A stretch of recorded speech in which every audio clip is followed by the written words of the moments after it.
Assalamualaikum warahmatullahi wabarakatuh. Kepareng dumateng Bapak Kepala Samkater Purwokerto ingkang dahat kinabatan.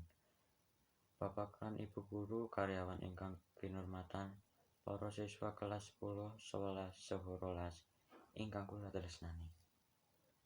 Semangga ingkang kapisan, kula lan panjenengan sedaya tansah panunggu puji miwah puji syukur dumateng Allah Subhanahu wa taala. Awit sampun maringaken berkah pangestu dumateng kula lan panjenengan sedaya saged kempal menenggal wonten ing papan menika.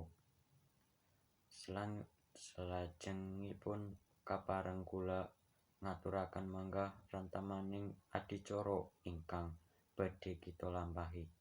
Setunggal purwaka kalih atur pambagharja, 3 atur pangandika saking ketua OSIS, sekawan atur pangandika saking kepala sekolah, 5 dhahar sesarengan, 6 ndonga sesarengan, 7 wasana.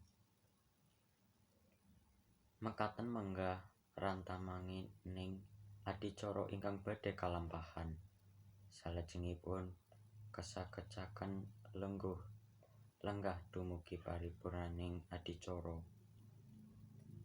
Ingkang kapisan monggo kita panjenengan sedaya purwakani adicara menika dening waosan basmalah.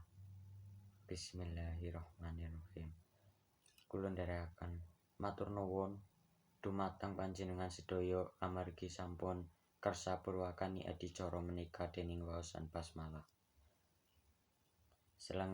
Salajengipun atur pambagharja saking kasiswaan Bapak Bambang Utara. Bapak Bambang Utara kula semanggagaken. Matur nuwun dumateng Bapak Bambang Utara ingkang sampun kersa atur pambagharja. Salajengipun atur pangandika saking Kang Mas Majid minangka ketua OSIS. Kang Mas Majid kula semanggaken. Matur nuwun dening Kang Mas Majid ingkang sampun kersa paring atur pangandikan. Salajengipun atur pangandikan saking Bapak Joko saking Bapak Jumala minangka kepala sekolah. Bapak Jumala kula semanggagaken. Matur nuwun dumateng Bapak Jumala ingkang sampun kersa paring atur pangandikan. Salajengipun mangga panjenengan sedaya dhahar wonten Aula Samkater Purwokerto. Salajengipun mangga kita lan panjenengan sedaya ndonga sesarengan ingkang badhe dipun dherekaken dening Bapak Sumarsono. Bapak Sumarsono kula sumanggagaken. Matur nuwun dumateng Bapak Sumarsono amargi sampun dherekaken ndonga sesarengan menika.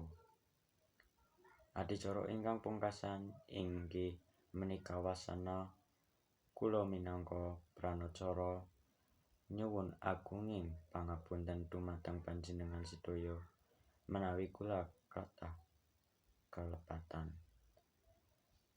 Sumangga kita pungkasi adicara menika dening waosan hamdalah.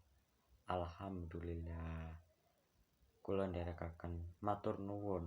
Wassalamualaikum warahmatullahi wabarakatuh.